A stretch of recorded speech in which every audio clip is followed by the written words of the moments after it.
Satyanarayana Hari Om. Govinda Krishna Hari Om.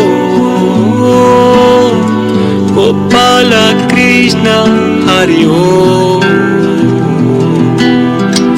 Govinda Krishna Hari Om. Gopala Krishna Hari Om. Ago. Zeton et tepeton. Udo ago. Udo ago so chavalu amlima. Amlima ba amlima. Kengwe zandodo kunu keke la joa. Ya le huhu. Ele kengwe ayapopoa ezo esi anyigban ejo. Ebe nko wa mi ayo eva mi matenya yovo ekpo le vodiami emede pe matenya be nko vo edo nko na de siade enyan de siade be nko vo matenya be nko la yovo gbedo ewu zanku nkeke ewu jiku anyigban nko matenya yo ebe yenyi gbededi ku gbe madimadi nu popo ku makpo Dekpe moule soto vona ye o eye nyi de siade eye ga potana de siade ago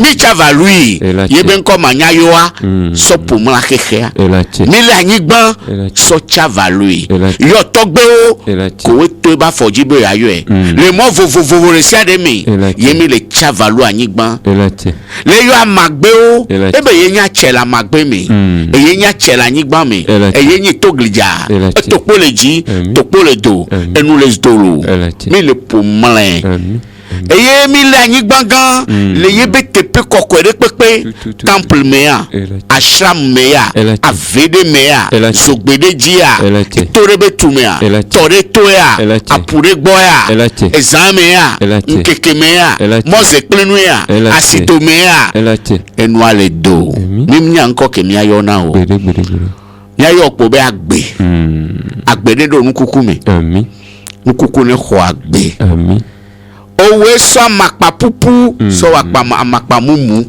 owe so anakele zogbe so do anyigban iye be pose owe donto eto to anyigban be tume kaka yi zogbeji na Agar kodo Ismael owe fona me owe nyi zando nuke da mi le cha avalo anon konami afon dono adadona dono ame inugbe onu fon nami ameke we gamesu ogbon agbegbo ya me mi do akwa bano ye ameke we gamesu o le jemo no zon kekeli wo me nko okenyi nti fafa ninu amesia me betume ye mi sowo na do asino be owe nyi gbe mi le do ye o la do gbe kekeke amudo egbe kenya gbe na amesia memelo nko sida anyigban me denyigban jona jasi o me denyigban jona jasi o ehwe mi yo be amen ami anyigban mi si alo amakwelato la jijiola jila majiola jila me olele dola hodoyola chwa banyama kema midakpe amega gata bien de kukube agbade de confia to di na de capo nyenyi colonel Pipiou de la grande garnison des hommes intègres au sud-ouest du Togo tatagata yo nam no be tatagata boa mi to mi jana gbagba be nyanya nkenya gbe antobe gomi fikemi sovama nu kemi le woma agbe anto gomi de boa mi jo soto we trivi me pokpo pe ajesi dokyo anya benade agbegbo ya kememi le are mi anya nyigba ntojo le sigbe mo se peredu ba no la to la ve kore Carrefour de dia e mo amene na Carrefour jiro e mo amene au Carrefour, si nous sommes au Carrefour, il y a 4 chemins qui mènent au Carrefour. Rond-point à 4 et nous y a Ebenina. Oui. Et Djedia amené à Wa ame tonto achana na nyi lo ye nyi na nyonu be enu anyonu be nyonu ni gbonpo be do ke nyi na grotte ke me so na mia no adona do onya be no gbo be do a le kable gbe me a do tati kafla lo mia ehwa o yo be do va na so yi de kable gwa do go manyi be no der do dodong ekumpo mole ya shiba bofu ya kwa maglombe kembo la so ola va gbegbo ya mo do la to mo de kareji le mo amene omi e mo amene won we le yin aya esi ezo anyigba pa ne mi va gbegbo ame an nu kegbe mi to wa eno na mi ame ye odo la nya edo egbe oto nu ame don do da me don wa nya agbe oto kemi le yo be mawu me ya mu kan hose hare pepe o anyigba ajiko emi ba le gbon hose ha be nya e ya don be va on de gbongbon be so do asi o gbongbon ne mu ni hose hare pe meto aucun ange gardien aucune de vos puissances personnelles aucun de vos dons n'est attribué à une divinité. Dieu est Dieu. I am that I am. Enchane mi le gbon wo trivi me popoa muni ko Satan abe nyayo le gbon. Tes dons, ta potentialité. Dieu, on veut parler de Dieu sur le plan spirituel. C'est général. Général bonbonmi. Bonbon de kai hose hawe tovo. God is one. Bonbon de kai hose hawe ni démarche méthodologie. Alors que dit o le tolaji la boya. Ta ni tatagata ni megben. Regarde nglogo abasa bala ine mo le me zazanto alegbegbe. Eta amlima nya mawa. Oya. Ba no va odura jesi nu 5 ni to. Bonbon ke ye mawu pour yo me owo me. Ke ye ji o la to egbe la to le nu no. Egbe ke le nu na gbe to a enya chede be nya de. Amede pe mate relation. Susu ko le de a. Donc chaque corps génère une énergie particulière, singulière, propre à ce corps. Ba owo kele funwa no gadinye ko do azangbe de kaji chan vena vimini chan mi abe bonbon la tovo. OK. E gombe lonon mewa et tovo no tamni okoko malo okoko wo. Donc ça génère une énergie. Ba betoni jesi do kwe. No jesi do kwe wa o mo ve no dia me de be jaji mauna yo. Problème kele jo wa. OK. On jave jom ya me de be yi la na be ya e bagbe la nyon. Ba do ke mawa don do da po a ko lagbe ya me po a. En to ele wo mi. Oui. Donc on nga ka ve yo o la jesi. OK. Parce que nous ko jesi a di o kanaro. Donc on forcer na me be amene karo ndeji o. Ne no pa me le karo nubuji ne munyi to chon me icha to won ne juro wa aji pora be inkenye ya to ama nya be taji do nu won. La tolérance entre les religions, le goût du mysticisme. Le goût du mysticisme, quand on parle de mystère, mysticisme, un mystique, ce n'est rien. Qu'est-ce que vous appelez par mystique? Nkeme le yobe bonbon meme mystico. Ebe maou fikede mi le ji mi le po amlima yin meke we jina be ya ti amlima yo aji amlima me yo na baba amlima yo na le faut be mystère. Donc les chercheurs du mystère s'appellent mystiques et simple ye pe won iye enya kata pe won mu nya gare pe mi français gbe dodo yin yan enu an to pe won e pongbo won cha fo won o so la se gomen ni. Donc autour là no jiro kubenari l'homme commence par être mystique à partir de lui-même.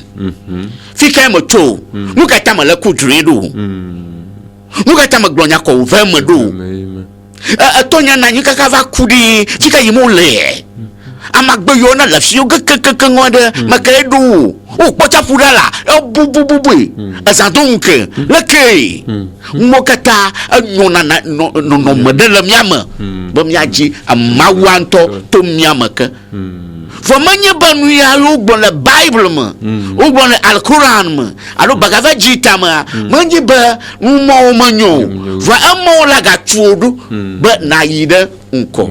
Vuga ke fiano jiodo ha ye ha ba unsa se only. Asema ya. Ta utona ajiro kupo. Banyanya gbonya neva ma yo nko de kakana mo ko yin to ma blogo no. Va ma dawo de moji. E ma unji le konya susua ala gbo.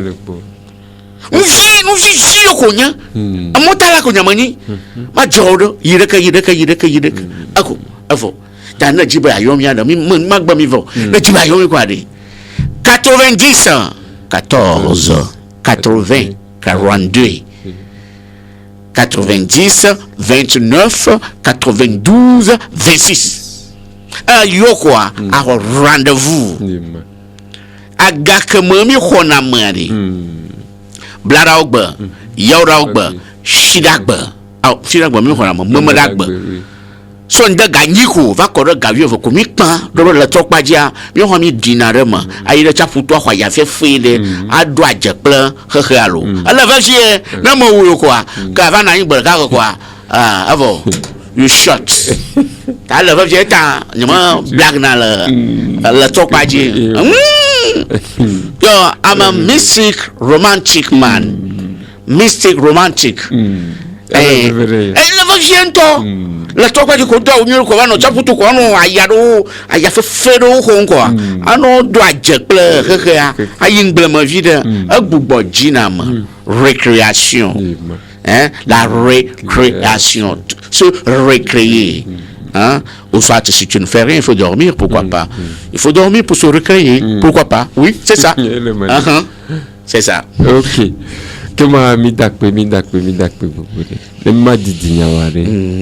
Conseil de la Siona, tout dit non là. Oh, ça ne manque pas. Maintenant, oui, ma blonde. Ma vogue dans l'eau, vogue. Gangba doga ma le vraiment do vogba mi amajiba magbro anyiba mi atogu todi togu anto anyigba ma achi ashi togu achi ashi oh magbro ga no gboji nyagbro mali togo duko ya to ejivio o yo mi ba togo jo vo mi adomo tore kama lo na togo ba nyagbo Makelo togo banyagbo togo achida ke magbona ro nyaji ni to ya mi ba sebo the government de to government abamia do de konu makpoka kama ba hashiena du koda la no ye pe de konwa du majioa o lo do kwi le patriotisme.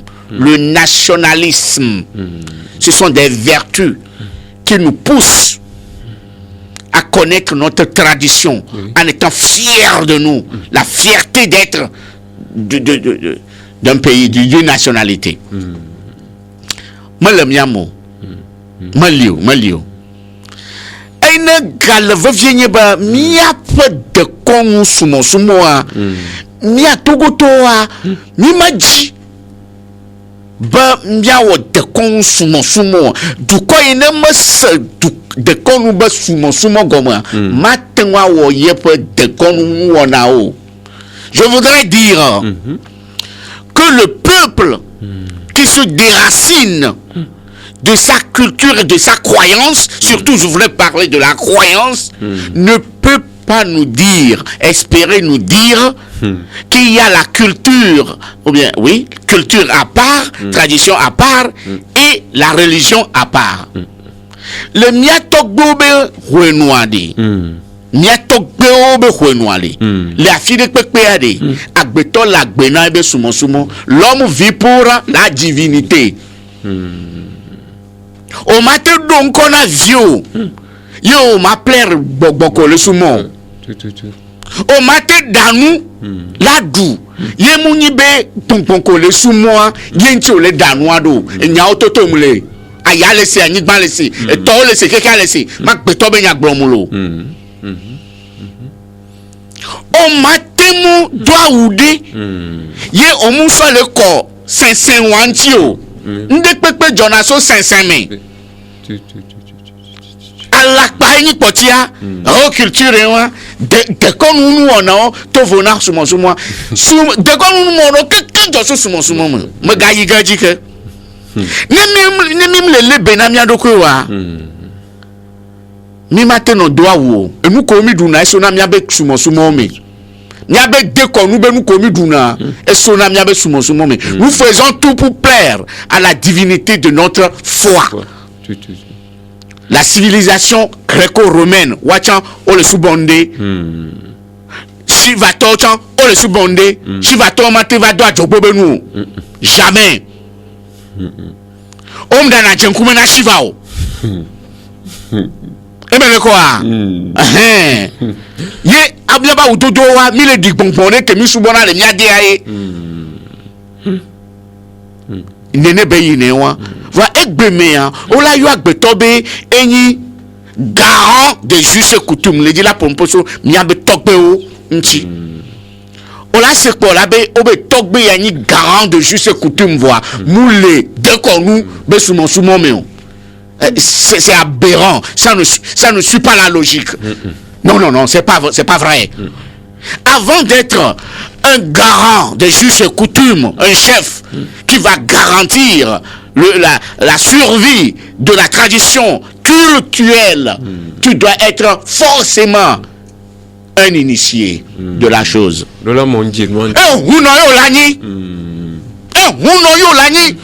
Ola monje nwanchi ola dutu na anyigba keji olea enwa tomu lemu enu wa wena egbemea amelebe ye chirikevi voile lon aba amele labe lon aba voile lon kechi. Consommer produit togolais, c'est d'abord consommer la tradition sur le plan culturel. Yabe vodua o wa wele na mirete poti ala pae ala paye o mateni fio du me fio yo ma o cérémonie non que mo la ni fio e pe mi amo gbe be church me pe la wele e nu ke le gba ere won ni bi obe ne no do na dubu pocho be fio ma no nya be mi na te no tepe won wa ye ncho la va daje bo nu va do ere church toko we le do mi fio chan wa chan he lulo munyo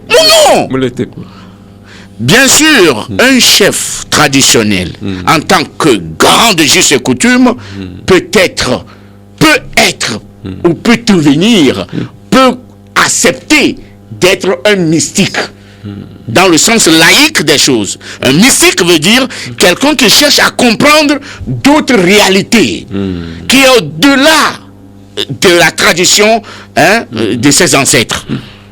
Il pouvait être un mystique, bien sûr, on l'accepte. Mais on ne peut pas dire qu'il est d'une religion. Et il allait, nous qui n'entendons pas du tout à l'église. Et regardez, mais on a publicité de le Togo Fia, nous qu'on a Togo Ben Conchio. Ni on a publicité de le Togo Fia, nous qu'on a Togo Ben Conchio. On m'a dit Ghana Fifia, abe dati kere j'avais sale Ghana au Togo vi. Yo la benari atike wa Togo Ghana Togo yo sel au plele. Vois, il se va Ghana mais il Ghana yo quelqu'un le loin ben yagbo. Suivez mon regard. On m'a dit Ghana to la leo. Ghana to be autorité la leo. Et comme on le dit wa be dadi. C'est comme Amérique même le Togo Ghana là te watike won. C'est comme Togo va les concurrencer Ghana les bedoumé et be produit et ça va les ça va Togo to les filles je ne suis contre personne ne me le contre ne pepo atike le osana atike ben ko son so koko obe kaflalo nu atike alo ni chamu nuelo e wo donam nya ntena se nu po obe hubeti muni betogo tomate won. Je n'ai rien contre la personne mais ce genre de publicité Ghana yo wele e ye togo quelqu'un loin pe nyagbo C'est pas possible. Mon laisser à Dieu. Jama, Haroweni Jama. Mon laisser à Dieu. Le Togo mate évolue. Ni mi on amia be jube nyagboa enyawo mato le nume na mi o. Nyenkare jibe Togo tole la te Benin. La satikeri be ya o pola publicité na pola be Benin be sovoa, Togo be sovoa. O le lo be nyagbo. Nyabe ga emi le ji kaka le zi nyabe juaro te alo nyabe politique ke mu le nyon le jua mo wa. Mpe politique ka mu le nyon gombe nke mu le jo. Mais les gens alternance à mon le veau, changement en le veau, mais Milano Didi Miadoko, les Togolais n'aiment pas leur Togo. Les Togolais n'aiment pas leur pays Togo, ils n'aiment pas eux-mêmes, ils ne sont pas fiers d'eux-mêmes à cause peut-être de la politique. Ni na nu ma tewe ni ndajia Togo tori ni pratiquer baso Ghana me allo baso Côte d'Ivoire baso Burkina ye bave glombe Togo ese va no glombe Togo to kekem Burkina to kekem le non ba tike on la te mais écoutez vous croyez qu'il y a pas les praticiens ici si bâtiment on la soit alors ça ouais nyabe fiowa uno miniro ne mila elena nyi nenia nya me sia me nya be efio du me fio du me fio Togo ko mi no onyi hu no vrai a na me le fia ko le Togo fia man chi agbe o I tell you true il faut pas finir ma finir le que millionnaire mandat o nyimba me le fia ko e me ne ko ni doit le basique pedi de konu ni de konu o mo le chances zo le sifafa me o mo le wa yo be yo le ke o aye wo wole enu wanchi ejuamdo racino mo le ke o dans la sous-région mi le ke o lo gbogbo mi mi yagbon ke mo mi dakpe mi yagbon na toji no la be ngba ve amede pepe mo nyinya ve ame over aode constat ni ko ve mi ndo awu mi awuka mi ndo ata de ko no ba wo re de ko no ba wo eva okay kema egbebe tanya nkare ju mi ado wona ji ai cordé ma les français gbe me vider madame encore qui est à l'origine de tes malheurs? D'abord, qui es-tu? Qui es-tu? Qui est à l'origine de tes malheurs? Comment faire pour sortir des griffes des méchants? Amagale que mi enseignement medo. Ma de gomebe mekeyo nyima. Onya mekeyo nya. Maga de gomebe na o le biole wona metanya mebe. Nous quel ni gomedo pe anyi alo nous quel base. Nous que base. Les apé courir ntio apé malheur o jogbevon wo kekenwade nous quel produire o quel na o le joma. Et tongwen le nyibe le kemila o kakala to le mia be futobe e feme c'est-à-dire wa be fesume wa be holomema ojo le mi do feme sigbe la lenu ojo lo mi do holome sigbe la lenu eni ade le kemia jo wodo biobio ya le vevede me sa me bio ne do ko be a o me de ke ma wo yado nka yin tutututu ye pa ye leka e ka so ye la ti achingi esonde de bakpaji ya vidiji bakpaji ya gapodu ya lamesea ao ahoera tua aola ewe kaka egro fupepe amule haso sore me o church me tan le me voodoo me chan le me muslim chan le me fupepe mu gbe yovo mu gbe aguda o mu gbe ameyibo mu gbe kable o mu gbe Hausa o mu gbe Ganu o mu gbe Beduko o mu gbe Ashanti o fu pepe la fire pepe gbogbo metole ntina metole on to kele do to ma biodo ko be fu pepe kele ye ntima meke vola gbegbe amepo meke vola gbegbe amepo meke be vo ye yanana be mijo pona keton la fi de pepe ame yin kenton ni ye hasosoro on to va na yin ko won kan be nu le wo mi ade David le temi nu de le temi antia no be ya ve po me po be nu kele joma o la se be amede yin keto o la se be amede yin wulao o la senyade koko ele hunpa me ele bokongbo ele botrivi me poto chongbo ye bele fada ku pastor o changbo perfection lanani emi pona le tele me amodo pono to kakawa no so dona so me be wa wele origine na yo be malo azeto to va go ne David jain les amis jaje nous tramador kaka ve jadi voilà be o Maman de Aruto Merunji. Edwi là. Fin. Oh! C'est fou.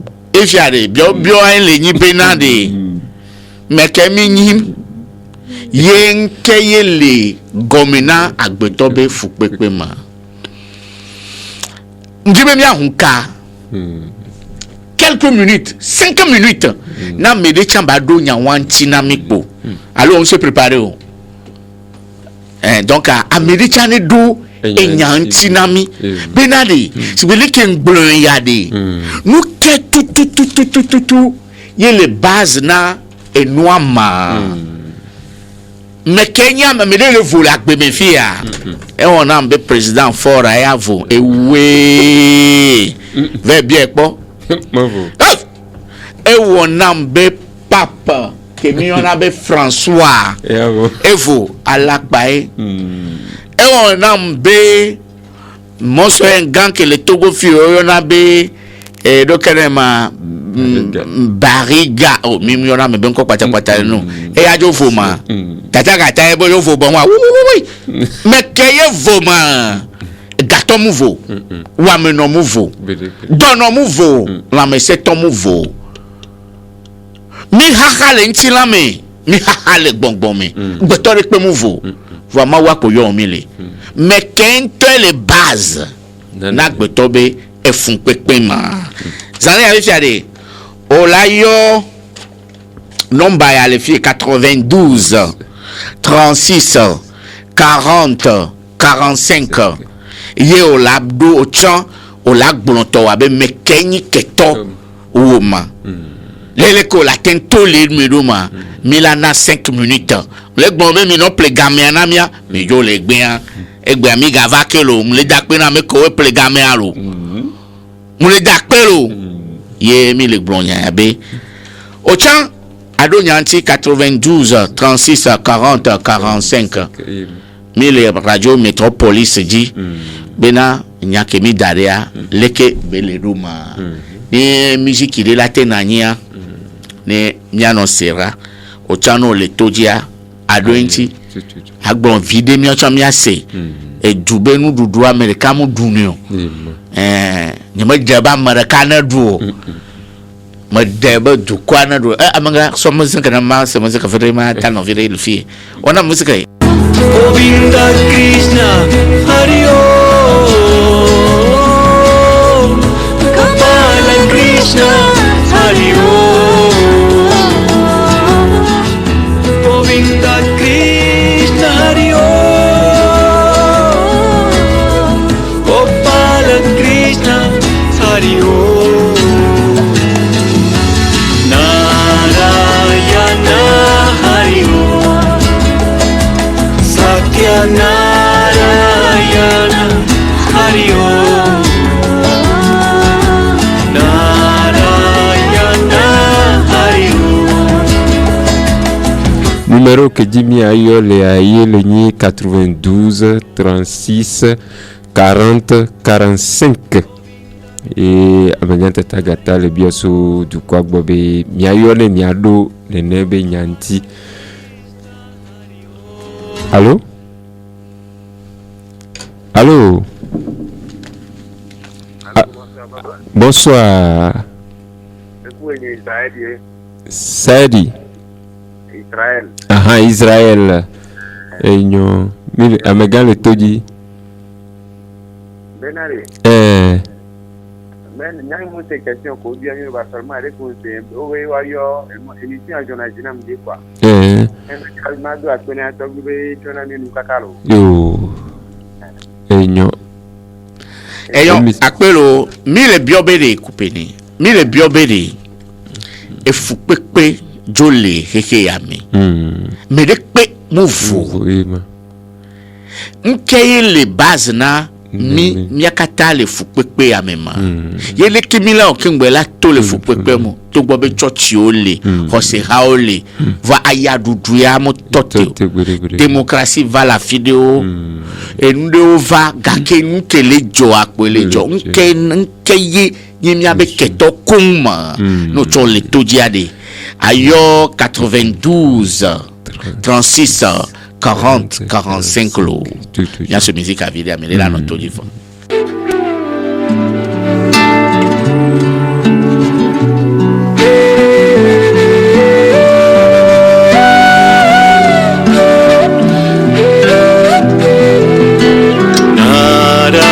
Narayana Hariyo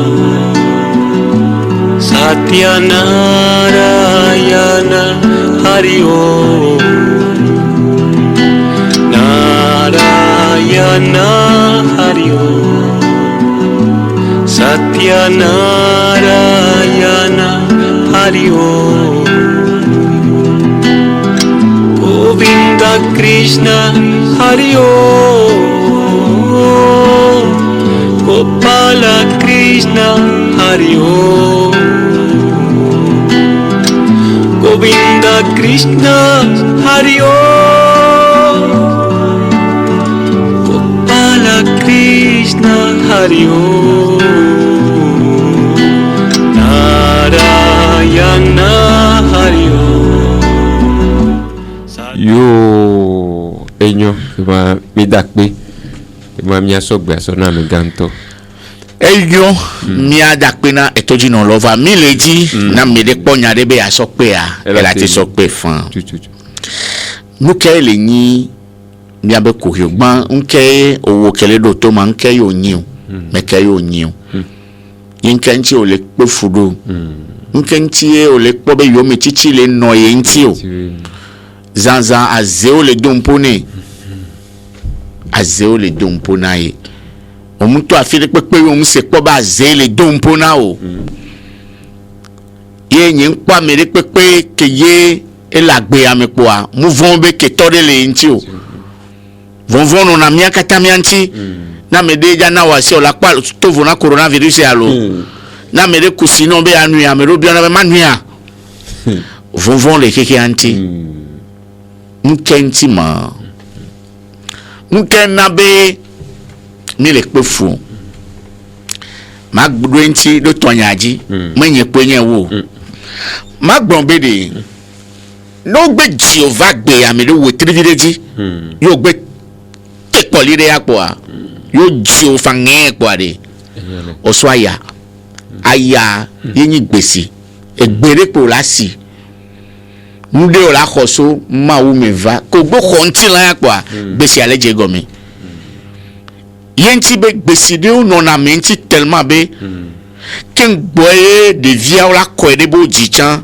e vanem le mia togbe o be sensen me be o la kwa fani ken bo ba jide o na fana villa domi e gombe o eleve vede gbesi na abiodo ko be ne nu kena ye kwa fan o sana kunlia o sana le lokana ma ezumeze de kama konu de ole odula we no o sana ekwe barano neme fami ame gbogbo to wa mi so nebe no khwafan o khwafan gbesi ale njo va no ve khoye le sigbe o le jibe emene fonai va gbe wa gbe ko sen no le funwa o la fi on mo on to la no sa ponli wa ejeji vosare munye awu kokoro awu gbon awu edeke poko yinyan vo afan ko kwa ponli ko kwa o la se gomi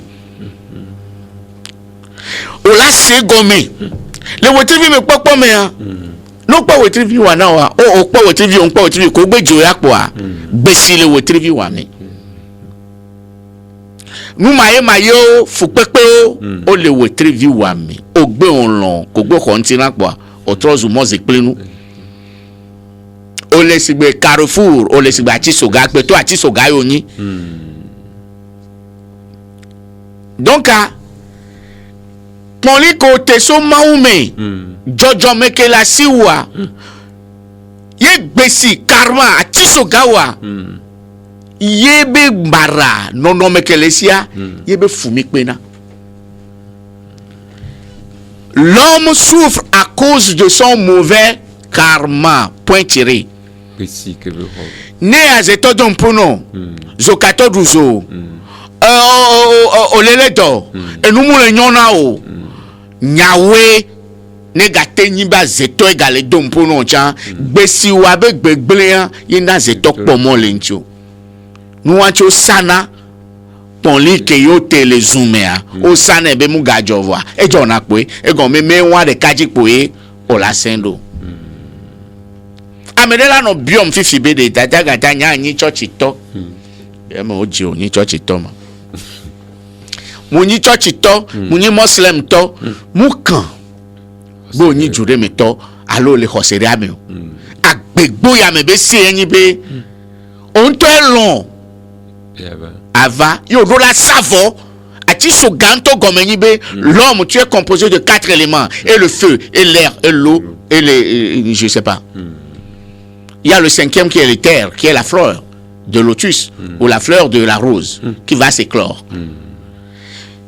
Et nous y be besike lenti wa ya zeto le dompo non. Bagba pere lenti o. Faiblesse de la betonti yenye bentila. Ntila ke mi kwa nana be mi ngulu na be mi so afide. Nu ke tutututu minya mi ngulu na be. Louvo eminyi no nyi louvoa omnyi nyonu omnyi nusu onyamlema ya me gbopoto mfiona mi côté won une âme n'est ni femme n'est ni comment homme donc madame la première ministre ou bien le premier ministre pour moi Tadagata c'est une âme elle pouvait faire autant que un homme. Elle pouvait avoir aussi la grande puissance qu'un homme, aussi la faiblesse qu'un homme. Donc, considérons les choses sur une dimension encore plus élevée. You understand what I'm saying? Thank you.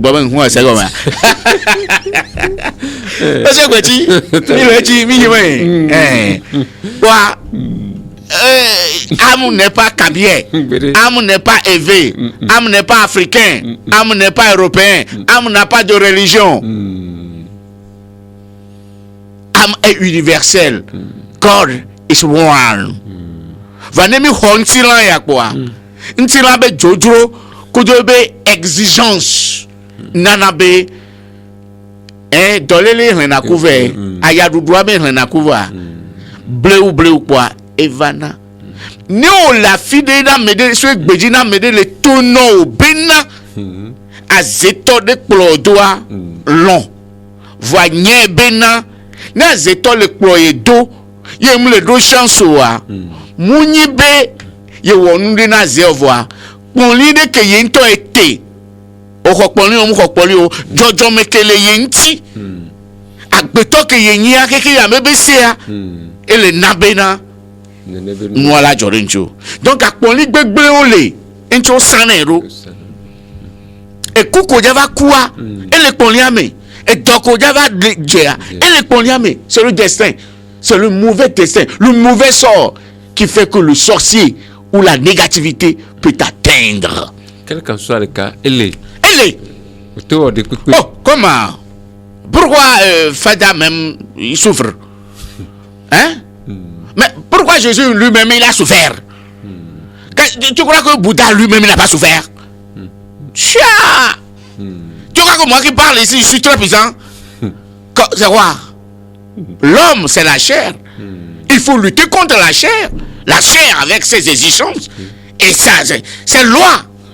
Au peu où l'on est né, Mouka religion que mon prophète Muhammad, paix à son âme, il a souffert. On y a be Abu Kassim, et ben quoi Abu Kassim, et gomme ni ben ko, ni mdi agbon. Et ben ko ke be o yone ken bo va yo be prophète Muhammad wa. Abu Kassim, et ni ba mi agbon ko be ahime ko. So de vi me to aku no aku. O dere to gbe agbo ku amesan le ku ne to go fi ya o la so dangbe ba rovier wo be gbese won e be gbese won ye be gbese be karma won o ke le do to ma karma re lentio ati so gawa me de pe nte duna me buto e la me de chanti bo kono a sa san lenti we le kan le sana me Fada la taroji mutovona o ropo so doda sideni prophète ale po no vane nu ajo la lo ejan mele mu le po ne yo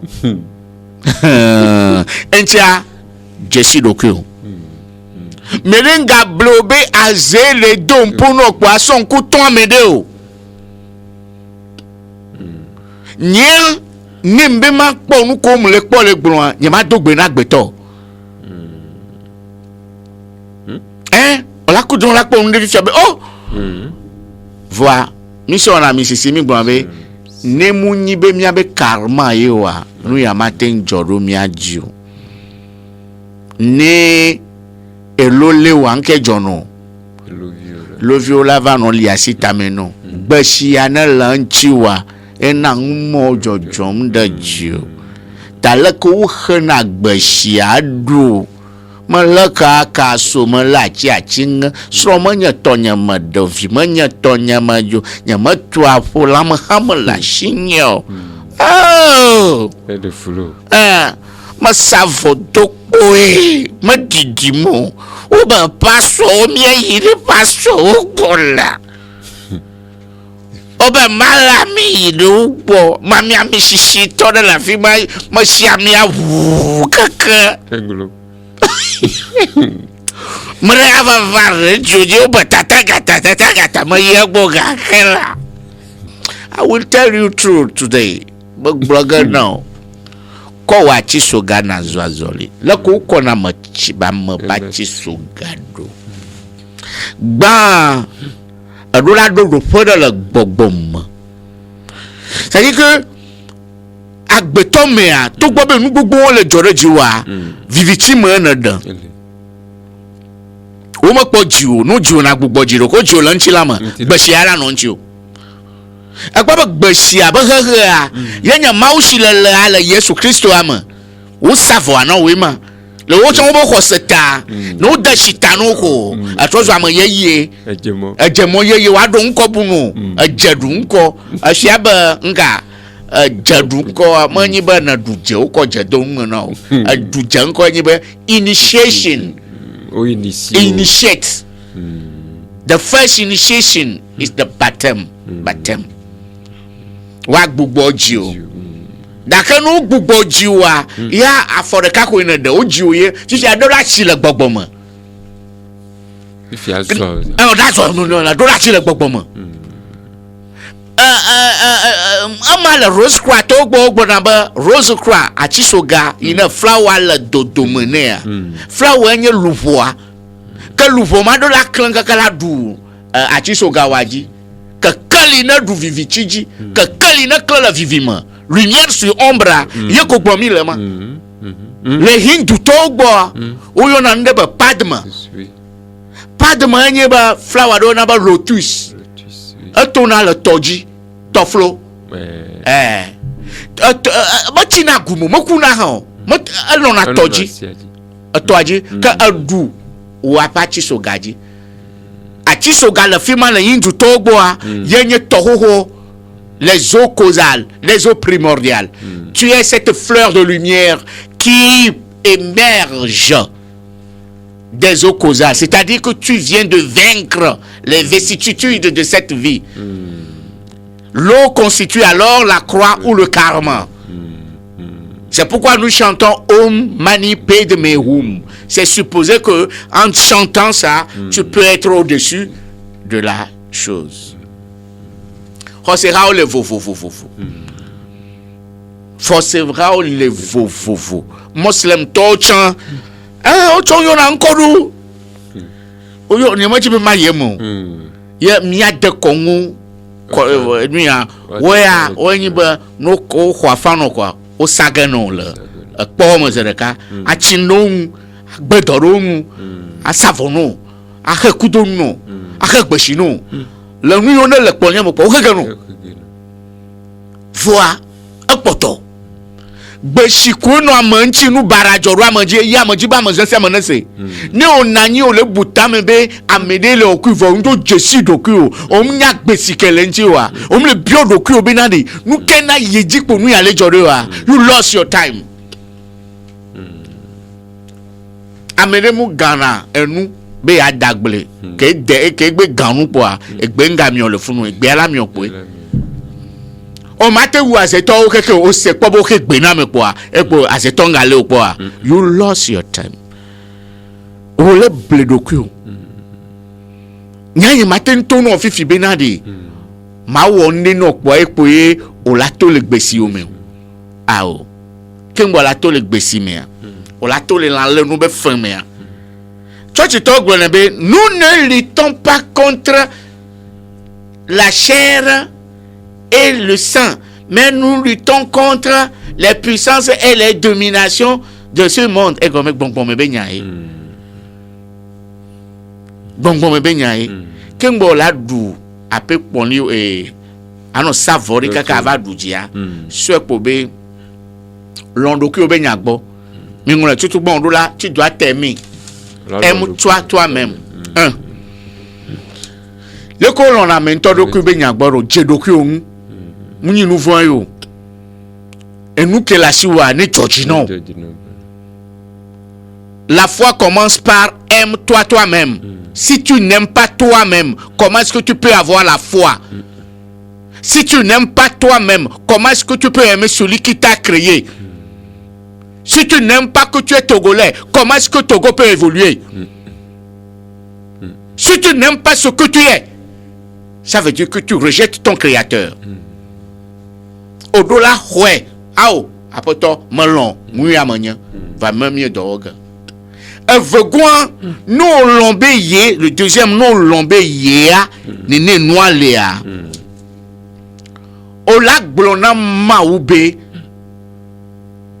yebe lonlonu ne veme.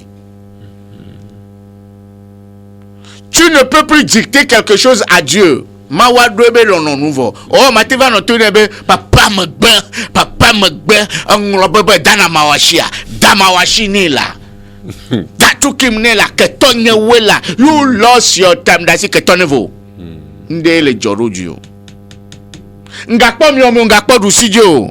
Look at your God. Jima wuoko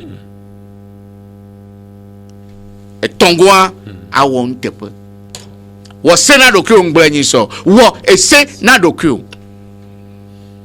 ejiji amero gbon vele ka gbetala te wo se na yo ngbon na le fie be nyin so ke na me ese mo na dokyo nyi no le gbongbon me obe ayi nko le gbongbon me a nde o le ola no gbin. Tu dois te faire toi-même la violence. No mu wo se na dokyo om jakpo ma wo me ko nyi o wuna me a au finafien amebenu vena domenawa otuna me gomea adwa me gome ouais ni o pono vieux dagbe vane ade o te supporter ne e won le vevede nto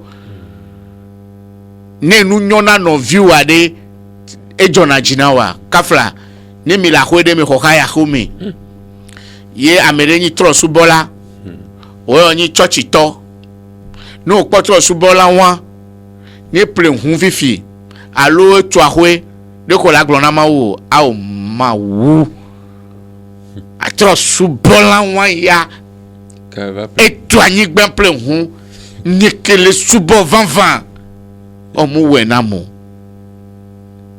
Et là, tu es mené au lac Blonyawa. Et là, tu es mené trop sous bola là, oh, tronqué, le sous bo.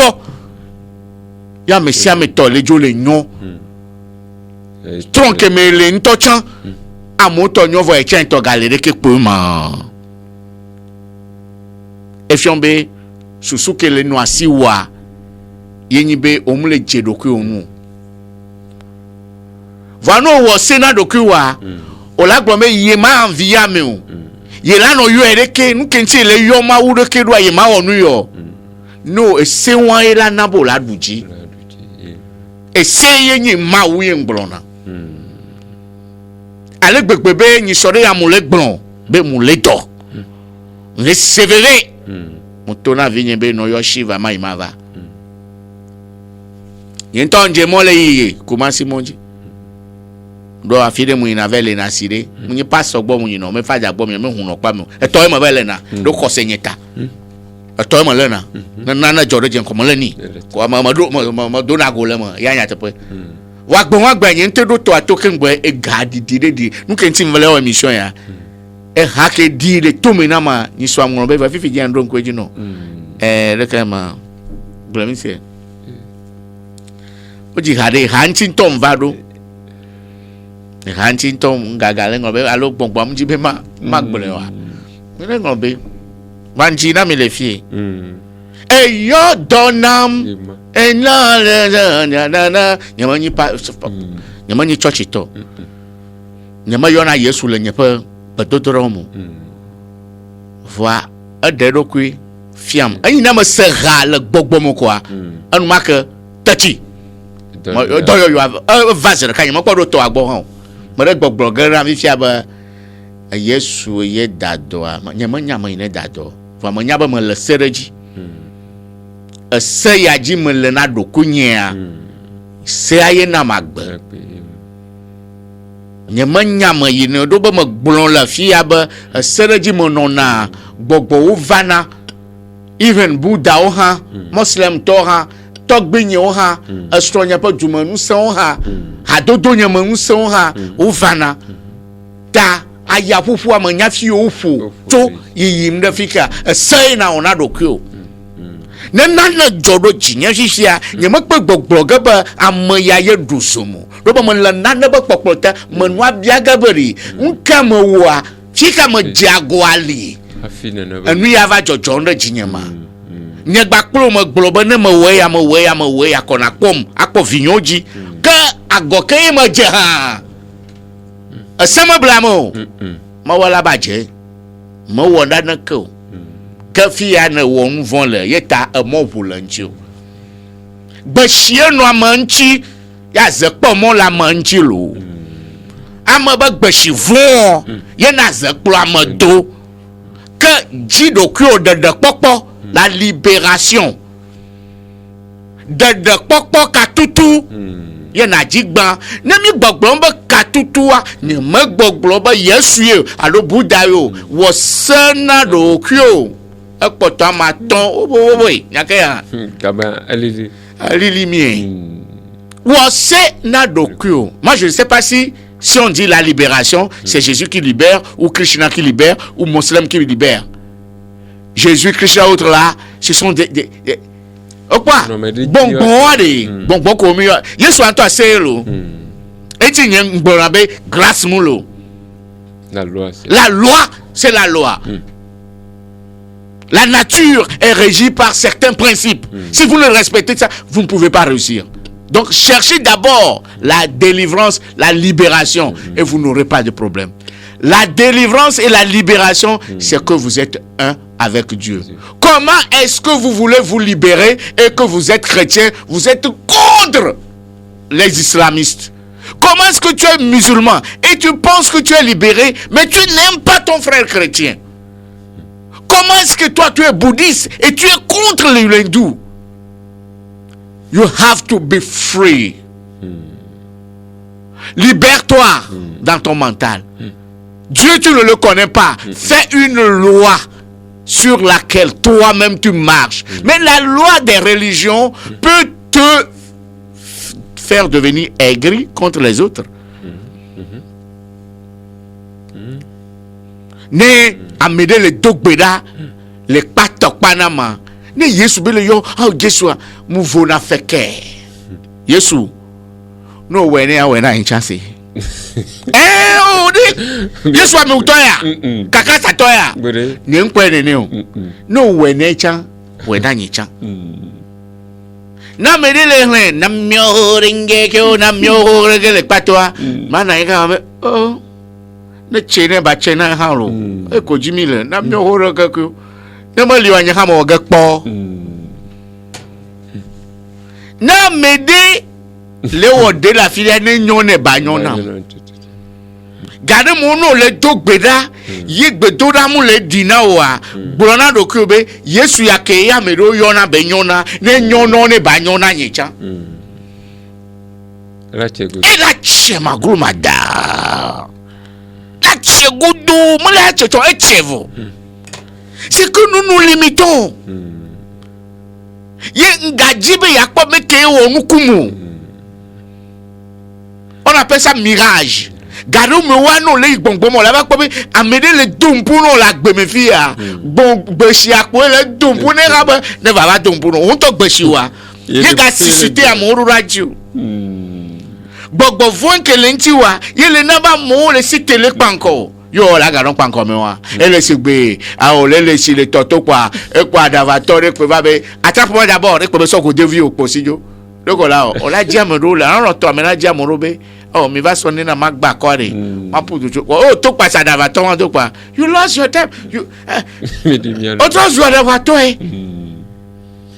autre joie d'avoir toi donc ade Amérique le do to ma nya benade de popo mu les religions me de popo le gbongbon me de konto le subo no ado mentalité de do la noisio ne mentalité mo mu noisio ma du hehe aji o olano aigri olano dogbera olano très aigri olano so do ki no so kwa medi enti no va gbonya ma fion afodope o ma pedo nti o le de ko la tendo gbera mi no me ke yo nona ye katutu avana evana vide nye maten da dona o va mate fion de ko la da dona o nto do ki o nye ntom da dona do ko nyi non me di mule ye hawa dido to me hawa de kaulu catholique be haru ton dinamlu mule to gberaru vignon tabe nignon et ya nyon chan ko gbena kwa me from say donc il faut écouter le son intérieur, il faut écouter ton intérieur avant d'écouter ton intérieur. Libère-toi, relaxe-toi. Il ne faut pas avoir peur. Nous prions parce que nous avons peur. Nous commandons Dieu comme si c'était notre frère. Oh, prends ton kimono, marche, oh Jésus, donne-lui un coup. Jésus n'est pas ton frère. Le Saint-Esprit n'est pas ton boy. Libère-toi. Tu n'es rien dans ce monde. Laisse Dieu te pénétrer. Il est un mystère. Il est au-delà des religions. Mais ma pour nous pose bon. Ne okeye émission ya vivina. Yo pok vide les mains. Valio nombaya. 92 36 40 45 92 36 40 47 amegan keyo on a dans les filles métropolis ba megan ko yona be ale oh amegan benya na les filles Alexo Charlevi les benya nimbo be simple fille là ba me boué et il est simple c'est un homme simple donc ne me yo quoi yabo ataka mission mo fluzi analo muso ya sokpelo de gagner 2000 o chon 2000 quoi esu nde quoi nyano kasen wa meke ojibe ya va pom la home matamono ma fiondo ko woni mananu ko nyi egbeke o la zan le kola no dogbe il y a le mysticisme mais on était va 90 14 80 42 magatoyo 90 14 80 42. Allô 90 29 92 26.